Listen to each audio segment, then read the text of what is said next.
বন্ধুরা, আপনারা ভূত প্রেতে বিশ্বাস করেন? আর যদি না বিশ্বাস করে থাকেন তাহলে আজকের ভিডিওটি শেষ পর্যন্ত দেখুন, কারণ আজকের এই ভিডিওটি আপনাদের অন্তর আত্মা পর্যন্ত কাঁপিয়ে দেবে। ভূত প্রেতের ঘটনা অনেক মানুষই বিশ্বাস করে না, আবার অনেকেই এটাকে কল্পনা বলে থাকে। তবে অনেকের ধারণা এই ভূত প্রেতের বিষয়টি কখনো মনের কল্পনা নয়।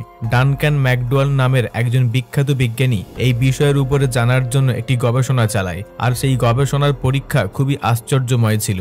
সেই পরীক্ষার প্রথমে বিজ্ঞানীটি সেই ব্যক্তির ওজন মাপে যে ব্যক্তিটি কয়েকদিনের মধ্যেই মারা যাবে। তারপর সেই ব্যক্তিটি মারা যাওয়ার পর আবারও তার ওজন মাপা হয়, কিন্তু তখন ডিফারেন্স দেখা যায় তার ওজনের মধ্যে, আর সেই ওজনের ডিফারেন্স ছিল মাত্র 21 গ্রামের। এবার হয়তো আপনারা বলবেন, এটা আর এমন কি, হয়তো এই মানুষটি মারা যাওয়ার পরে সূক্ষ্ম হয়ে গিয়েছিল তার শরীর, কিন্তু এই রকম ডিফারেন্স আলাদা আলাদা শরীরের সঙ্গে কি হতে পারে?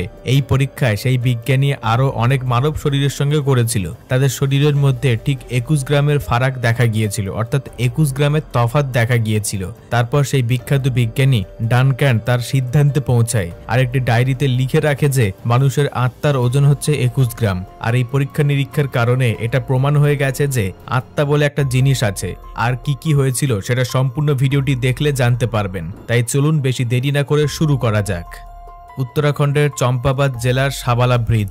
বন্ধুরা, আপনাদের মধ্যে অনেকেই হয়তো জানেন না, উত্তরাখণ্ডের চম্পাবাদ জেলার সাবালা ব্রিজ প্রায় 72 বছর ধরে সুনসান পড়ে রয়েছে।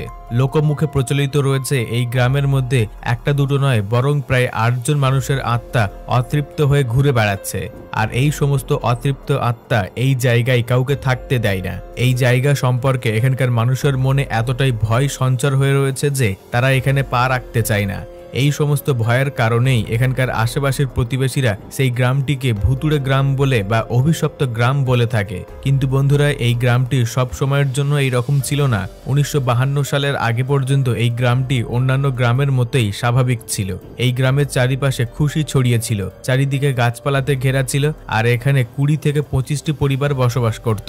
কিন্তু হঠাৎ করে এই গ্রামের সঙ্গে এমন একটি দুর্ঘটনা ঘটে যে রাতারাতি এই গ্রামটি জনশূন্য হয়ে যায়। সেখানকার আশেপাশে প্রতিবেশীদের মুখে প্রচলিত আছে যে 1952 সালে সোয়ালা গ্রামের উপর দিয়ে পিএসসির মিলিটারি সৈন্য যোদ্ধারা যাচ্ছিল, কিন্তু রাস্তা ভুলে যাওয়ার কারণে তাদের মধ্যেই একটি গাড়ি চালক ভয়ভীত হয়ে এদিক ওদিক তাকাতে গিয়ে ভুল করে তার গাড়ি অ্যাক্সিডেন্ট করে সেখানেই একটি বড় খাদের মধ্যে পড়ে যায়। সেই গাড়ির মধ্যে আটকে থাকে প্রায় 8 জন সৈনিক। সেখানকার গ্রামবাসীদের জোরে জোরে চিৎকার করে ডাকতে থাকে সাহায্য করার জন্য, কিন্তু সবথেকে অবাক করার মতো কথা হলো এই গ্রামের একটাও মানুষ এগিয়ে যায়নি তাদেরকে সাহায্য করার জন্য।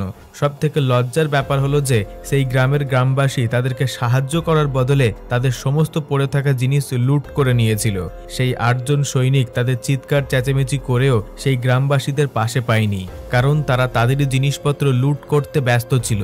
যখন তাদের সমস্ত জিনিস লুট করা হয়ে যায় তখন তারা যে যার মতো বাড়ি ফিরে যায়। আর এইদিকে সেই 8 জন সৈনিক সেখানে ধীরে ধীরে ছটফট করতে করতে মারা যায়। আর এই ঘটনার কয়েকদিন পর থেকেই সমস্ত কিছু বদলে যায় সেই গ্রামের মধ্যে। এই 8 জন সৈনিকদের আত্মা তাদেরকে সেখানে থাকতে দিত না, যার কারণে সকল গ্রামবাসী ভয়ভীত হয়ে যেখানে সেই সমস্ত সৈনিকদের মৃত্যু হয়েছিল সেই জায়গায় একটি মন্দির তৈরি করে দেয়। কিন্তু এই সমস্ত কিছু করেও সেই আত্মাদের শান্ত করা যায়নি, যার পর আর কি এই গ্রামের সমস্ত মানুষরা সেই গ্রাম ছেড়ে পাশের গ্রামে বসবাস করতে চলে যায়। তারপর থেকে তারা আর কখনো এই গ্রামের মধ্যে ফিরত আসেনি। বন্ধুরা, এই গ্রামের ভয়াবহতা পাশের গ্রামের মানুষদের মনে এতটাই ছড়িয়ে রয়েছে যে তারা যখন সেই খাদের পাশ দিয়ে যাতায়াত করে তখন তারা সেই সৈনিকদের জন্য নির্মিত মন্দিরের কাছে মাথা ঠেকিয়ে যায়। কর্ণাটকের বাভাগাদা গ্রাম। বন্ধুরা, কর্ণাটকের এই বাভাগাদা গ্রামে 1983 থেকে এমন বিচিত্রময় ঘটনা ঘটতে শুরু করে যেটা থেকে সেই গ্রামের মানুষের মনে ভীষণ ভয় ঢুকে গিয়েছে। এর ভিতরের ঘটনা একটু অন্য রকমের। এই গ্রামের 5 বছরের মেয়েরা বা তার থেকেও কিছু কম বয়সী মেয়েরা হঠাৎ করে গায়েব হয়ে যেতে শুরু করে দিয়েছিল। আর সব থেকে অবাক করার মতো কাণ্ড হলো এটাই যে এই গ্রামের এই সমস্ত মেয়েরা তাদেরই ঘর থেকে হুট করে গায়েব হয়ে যাচ্ছিল। এই সমস্ত মেয়েদেরকে কে গায়েব করছিল, তারা গায়েব কেন হতো, আর তারা গায়েব হয়ে কোথায় যাচ্ছিল এই সমস্ত প্রশ্নের উত্তর কেউ দিতে পারেনি। এই ঘটনা চলাকালীন গ্রামের প্রত্যেকটি মানুষ ভয়ভীত হয়ে পড়েছিল। তাদের বারবার এই আশঙ্কা তৈরি হতো, এরপর কার পালা, কার বাড়ির মেয়ে হঠাৎ করে গায়েব হয়ে যাবে। এই সমস্ত কিছু কথা ভাবতে ভাবতে সেই গ্রামের প্রত্যেকটি মানুষের রাতের ঘুম উড়ে গিয়েছিল।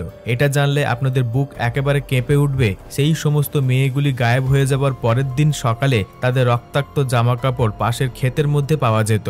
এবার হয়তো আপনাদের মধ্যে অনেকেই ভাবছেন, এত বড় বড় দুর্ঘটনা ঘটছে, তাহলে এই কেসটা কেন পুলিশ নিজেদের আন্ডারে বা নিজেদের নিয়ন্ত্রণে নিচ্ছে না? আসলে এই ঘটনার উপর দৃষ্টিপাত পুলিশেরও পড়েছিল, কিন্তু তারা কোনো মতেই বুঝে উঠতে পারছিল না যে তাদেরকে কে গায়েব করছিল। দীর্ঘদিন নানান তদন্তের পর কোনো সূত্র খুঁজে না পাওয়ার কারণে তারা হাল ছেড়ে দেয় আর পরবর্তীকালে একটা মন গড়া কাহিনী বানায়। সেই কাহিনীতে বলে যে এই গ্রামের মধ্যে মানুষ খেকো একটি নেকড়ে রয়েছে। সেই নেকড়ে বেছে বেছে এই গ্রামের বাচ্চা মেয়েদেরকে তুলে নিয়ে গিয়ে তাদের মাংস ছিঁড়ে খায় এবং তাদের রক্তাক্ত জামা কাপড় এই ক্ষেতের মধ্যে ফেলে রেখে দিয়ে যায়। কিন্তু এই রকমটাই যদি হতো, তাহলে সেই মানুষ খেকো নেকড়ে শুধুমাত্র কেন বাচ্চাদেরকেই তুলে নিয়ে যাচ্ছিল? সব থেকে বড় কথা হলো, তারা ঘরের ভিতরে প্রবেশ কখন করছিল এবং কিভাবে করছিল আর কিভাবে তাদেরকে তুলে নিয়ে যাচ্ছিল। তো এই ঘটনার কিছু সময় পর সকলের মনে একটি নতুন মন গড়া কাহিনী উঠে আসে। আসলে এই বাভাগাদা গ্রামের বাইরে তান্ত্রিকদের একটি বড় দল বসবাস করত, যারা ব্ল্যাক ম্যাজিক করত। তারপর আর কি, সেই গ্রামের মানুষদের তখন এটাই মনে হয় যে সেই সমস্ত তান্ত্রিক অর্থাৎ বাবারা তাদের ব্ল্যাক ম্যাজিককে আরো শক্তি সমৃদ্ধ করার জন্য গ্রামের ছোট ছোট বাচ্চাদেরকে তুলে নিয়ে গিয়ে তাদের বলি দিত। যখন এই সমস্ত খবর পুলিশের কানে গিয়ে পৌঁছায়, তখন সমস্ত পুলিশ ফোর্স এসে হাজির হয় গ্রামবাসীর কাছে। কিন্তু গ্রামবাসীর মধ্যে একটা মানুষও সেই তান্ত্রিক বাবাদের ব্যাপারে কোনো কিছু বলছিল না বা ভয়ভীত হয়ে বলতে প্রস্তুত ছিল না, কারণ সেই গ্রামের মানুষদের মধ্যে এক ভীষণ ভয় জন্মে গিয়েছিল সেই তান্ত্রিকদের প্রতি। তারা এটা মনে করত যে এই সমস্ত তান্ত্রিকরা এতটাই শক্তিশালী যে তাদের বিরুদ্ধে পুলিশদের কিছু বললে তারা তাদের জীবন পুরো নষ্ট করে দেবে এবং শেষ করে দেবে। আর এই সমস্ত কিছুর জন্য সেই গ্রামের মানুষদের সাপোর্ট না থাকার কারণে পুলিশরা সেই তান্ত্রিকদের কেস ফাইল বন্ধ করে দেয়। বন্ধুরা, আপনাদের কি মনে হয় কোনো তান্ত্রিকের এতটা শক্তি থাকতে পারে যে কিনা ঘরের ভিতর থেকে কোনো বাচ্চাকে গায়েব করে দিতে পারে? তবে আর যাই হোক, এই কেস বন্ধ হয়ে যাওয়ার পর সেই গ্রাম থেকে বাচ্চা মেয়েদের গায়েব হয়ে যাওয়ার ঘটনা পুরোপুরির জন্য বন্ধ হয়ে যায়। কিন্তু সেই সময়কার বাচ্চা মেয়েদের গায়েব হয়ে যাওয়ার এই ঘটনাটি আজকের টাইমেও কেউ সমাধান করতে পারেনি। রাজস্থানের জয়সালমীর জেলার কুলধারা গ্রাম। বন্ধুরা, রাজস্থানের জয়সালমীর জেলার মধ্যে অন্তর্গত কুলধারা গ্রামের ঘটনাটি ভীষণভাবে পপুলার, যার কারণে এই গ্রাম নিয়ে বলিউড সিনেমাও হয়েছে। আপনারা হয়তো জানেন না, সমগ্র ইন্ডিয়ার মধ্যে সবথেকে ভয়ঙ্কর গ্রাম হিসাবে দ্বিতীয় স্থান অধিকার করে রয়েছে এই কুলধারা গ্রাম। আর এই গ্রামের কাহিনী আজও অর্থাৎ বর্তমান যুগে মানুষের মনে একটি রহস্য হয়ে রয়ে গিয়েছে। এই ঘটনাটি আজ থেকে প্রায় 300 বছর আগেকার ঘটনা, যখন জয়সালমীর রাজস্থানের ক্যাপিটাল বা রাজধানী ছিল। সেলিম সিং নামে এক ব্যক্তি সেখানকার প্রাইম মিনিস্টার অর্থাৎ দেওয়ানের পদে ছিল। সেই সেলিম সিং খুবই নিষ্ঠুর এবং অহংকারী ছিলেন। সে সমস্ত মহিলাদের তার কামনার শিকার বানাতো। সেই সময় এই গ্রামের মধ্যে প্রায় 85টির মতো পরিওয়াল ব্রাহ্মণ পরিবার বসবাস করত। আর পুরো গ্রামে প্রায় 1500-র মতো পরিওয়াল ব্রাহ্মণ ছিল। এই পরিওয়াল ব্রাহ্মণ খুবই পরিশ্রমী ছিল, আর এই পরিশ্রমের কারণে তারা ভীষণ ধনী হয়ে উঠেছিল খুব তাড়াতাড়ি। এরপর যখন এই ঘটনা সম্পর্কে লোভী সেলিম সিং জানতে পারে, তখন সেই গ্রামটি দেখার জন্য সেখানে গিয়ে হাজির হয়। আর যাওয়া মাত্রই তার কুনজর পড়ে সেই গ্রামের মোড়লের মেয়ের উপরে। তারপর কোনো বিবাদ ছাড়াই সেলিম সিং গ্রামের মোড়লকে হুমকি দেয়, যদি সে তার মেয়েকে পরের দিন সকালের মধ্যে তার কাছে না পাঠায়, তাহলে সে নিজে তার মেয়েকে অপহরণ করে নিয়ে যাবে। আর তার সাথে সাথে সমস্ত গ্রামের মধ্যে ট্যাক্স এতটা পরিমাণে বাড়িয়ে দেবে যে তার ঋণ শোধ করতে করতে গোটা গ্রামের মানুষ ভিখারি হয়ে যাবে। এই গ্রামের মানুষরা আগে থেকেই সেলিম সিং এর নিষ্ঠুরতা এবং তার ব্যবহার সম্পর্কে জানত। আর এই কারণে সেই গ্রামের মোড়ল সমেত সমস্ত গ্রামবাসী রাতারাতি সেই গ্রাম ছেড়ে পালিয়ে যায়। আর যাওয়ার আগে তাদের সেই গ্রামকে অভিশাপ দিয়ে যায়। সেই অভিশাপে বলা হয় সেই গ্রামের মধ্যে আর কোনো মানুষ বসবাস করতে পারবে না। তারপর থেকে এই গ্রাম প্রায় জনশূন্য অবস্থায় পড়ে রয়েছে। বন্ধুরা, এই কুলধারা গ্রামের আশেপাশে যে সমস্ত গ্রাম রয়েছে, সেই গ্রামের মানুষের মুখে প্রচলিত রয়েছে এই কাহিনীটি। তবে সবথেকে অবাক করার মতো কথা হলো যে তখনকার দিনে আজকের মতো না এত সুন্দর পরিবহন ব্যবস্থা ছিল, না উপযুক্ত সম্পদ, আর না ছিল এতটা সুযোগ সুবিধা। তারপরেও এই 1500 জন মানুষ রাতারাতি তাহলে কোথায় উধাও হয়ে গেল? এই ব্যাপারটা আশেপাশের গ্রামের মানুষের কাছে খুবই রহস্যময় একটা ব্যাপার। তবে এই গ্রামের কাহিনীর মধ্যে কতটা সত্যতা রয়েছে সেটা আজ পর্যন্ত কোনো গবেষক বলতে পারেনি, কিন্তু সেই গ্রামকে যে অভিশাপটি দেওয়া হয়েছিল সেটা আজও কিন্তু বিদ্যমান হয়ে রয়ে গিয়েছে।